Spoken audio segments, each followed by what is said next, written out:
আমার পার্টির কিছু লোক যে পার্টির কর্মীরা কষ্ট পেয়েছেন, হতাশায় ভুগছেন, কেউ কেউ ভাবছে সুসাইড করবে কিনা। আমি বলছি বিজেপি করতে গেলে হতাশায় ভুগবেন না, চোখের জল ফেলবেন না, কারণ আমরা পার্টি দাঁড় করিয়েছি রক্ত দিয়ে আর ঘাম দিয়ে। যেন বিজেপির কর্মীরা পিছনে তাকায় না, ভয় পায় না, সন্দেহ করে না। যতদিন আমার মনের মধ্যে, আমাদের কর্মীদের মধ্যে সন্দেহ ছিল না, বিভেদ ছিল না, পার্টি এগিয়েছে। যেদিন থেকে এই ধরনের অপসংস্কৃতি ঢুকেছে তখন থেকে পার্টি পিছোচ্ছে। দিলীপ ঘোষ 42 বছর ধরে ঘরবাড়ি ছেড়ে সমাজের কাজ করছে, 10 বছর রাজনীতি করছে। দিলীপ ঘোষের দিকে আঙুল তোলার হিম্মত কারো নেই, না পক্ষে না বিপক্ষে। যে কোনো ধরনের আমি চ্যালেঞ্জ করছি। যাদেরকে আমি নিয়ে এসে নেতা বানিয়েছি, যারা বিজেপি দেশে করে খাচ্ছে, তাদেরই বেশি পেট ব্যথা হচ্ছে। যাদেরকে আমি নিয়ে এসে নেতা করেছি তারা খুব চিন্তিত ভবিষ্যৎ নিয়ে। পার্টির উপরে ভরসা রাখুন, চিন্তা করার কোনো দরকার নেই। আর দিলীপ ঘোষ পার্টি ছাড়বে কিনা, কোথায় যাবে, অনেকে দুশ্চিন্তাগ্রস্ত, অনেকে আনন্দিত। দুশ্চিন্তা করার দরকার নেই, আনন্দিত হওয়ার দরকার নেই। দিলীপ ঘোষ দরকার হলে রাজনীতি ছাড়বে, কিন্তু পার্টি ছাড়বে না, বিজেপি ছাড়বে না, এটা পরিষ্কার বলে দিচ্ছি। কিছু লোক হয়তো চাইছেন আমি পার্টি ছাড়লে জায়গাটা খালি হবে, সুবিধা হবে। সেটা হওয়ার চান্স নেই, কারণ আমাদের কাছে মিশন পশ্চিমবাংলায় যতদিন না রাজনৈতিক পরিবর্তন হচ্ছে, লড়াই চলবে। আর যে আমার লক্ষ লক্ষ সাথী 10 বছর ধরে আমার সঙ্গে লড়াই করেছেন, রক্ত দিয়েছেন, ঘাম দিয়েছেন, প্রাণ দিয়েছেন, পরিবারকে রাস্তায় বসিয়ে দিয়েছেন, সেটাই আমাদের কাছে প্রেরণা। কেউ বলছে 57 জন শহীদ হয়েছে, তারা ভাবছেন যে 21 সালে বোধহয় বিজেপি তৈরি হয়েছে। তা হয়নি, 257 জন শহীদ হয়েছে, রাজনৈতিক শহীদ। সে শহীদ ভুলিনি, কারণ আমার সময় তারা প্রাণ দিয়েছে। তার ফলে 77 সিট জিতেছিলাম। আজকে 1 ডজন এমএলএ আমাদের ছেড়ে চলে গেছে, এমপি চলে যাচ্ছে, পঞ্চায়েত, জেলা পরিষদ, সমিতি চলে যাচ্ছে। কিন্তু আমি বলছি আমাদের বিচারধারা, আমাদের রাস্তা ঠিক আছে, ঘাবড়াবেন না, ভয় পাবেন না। বিজেপি ভয় পায় না বলে ভারতবর্ষে পরিবর্তন করতে পেরেছে। আমরা সেই পার্টির সংস্কৃতি মানি যে পার্টির প্রধানমন্ত্রী অটল বিহারী বাজপেয়ী কালীঘাটে গিয়ে মমতা ব্যানার্জির মায়ের পায়ে হাত দিয়ে প্রণাম করেছিলেন। আমরা সেই সংস্কৃতির লোক। মমতা ব্যানার্জি তখন আমাদের সঙ্গে ছিলেন, আর অন্যদিকে চলে গেছেন, শত্রু হয়ে গেছেন, এটা আমি মনে করি না। রাজনীতি আমার কোনো শত্রু নেই, আমি সবাইকে মিত্র করার চেষ্টা করি। আর মিত্র করেছি বলে ভারতীয় জনতা পার্টি এত বড় হয়েছে। অন্য পার্টির বহু নেতা এসে পার্টির নেতৃত্ব করছেন।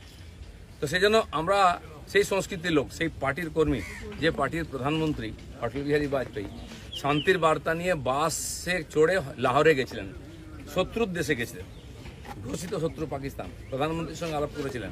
ফিরে আসার পরে পাকিস্তান আক্রমণ করেছিল, কার্গিল যুদ্ধ হয়েছিল।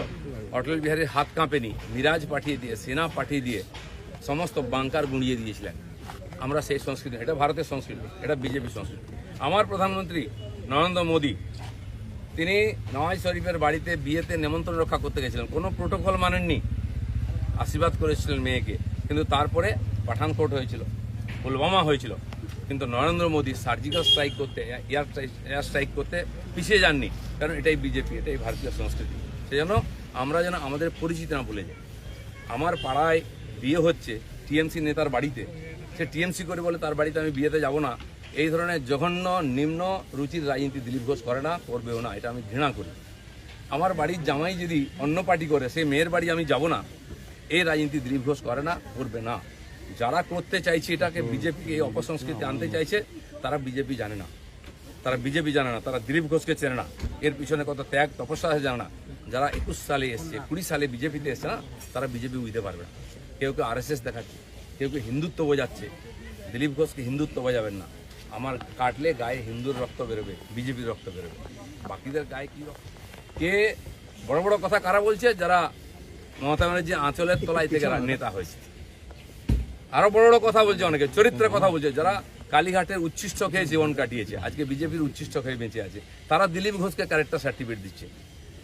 যারা 4টে বিয়ে করে, 14টা গার্লফ্রেন্ড রাখে, রাত্রের জীবন একরকম, দিনের জীবন একরকম, তারা দিলীপ ঘোষকে ত্যাগী ভোগী বলছে। আহাম্মক।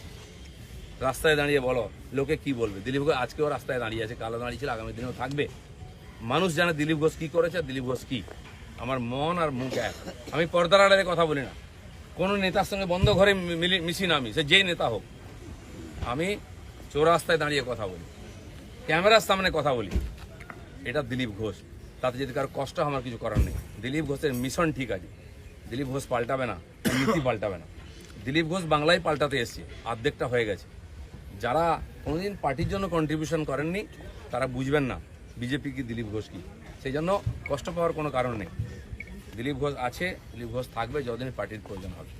যে কর্মীরা আবেগে ভাসছেন, আবেগে ভাসার সময় নয়। যদি সত্যি সংকট আছে লড়াই করুন।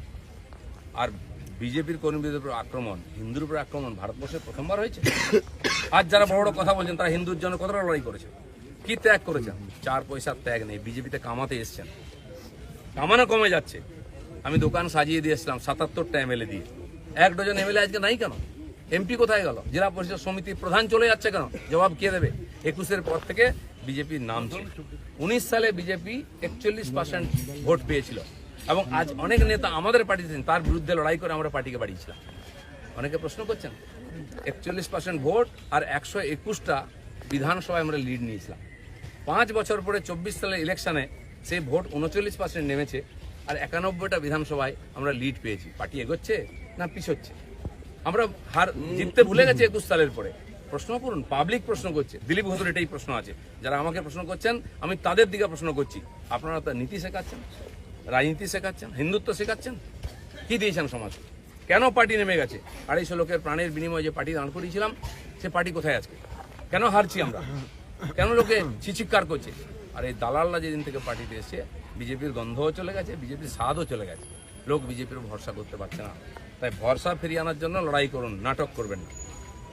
রক্ত দিয়েছি আমরা, ঘাম দিয়েছি, তারপরে মানুষের বিশ্বাস জিতেছি, মানুষের আশীর্বাদ জিতেছি। দিলীপ ঘোষের তো লড়াই জারি আছে। আপনারা ঠিক করুন কে কোন পার্টি থেকে লড়াই করবেন। দিলীপ ঘোষ পার্টি পাল্টাতে আসেনি, পশ্চিমবাংলায় পাল্টাতে এসেছে। ধন্যবাদ সবাই।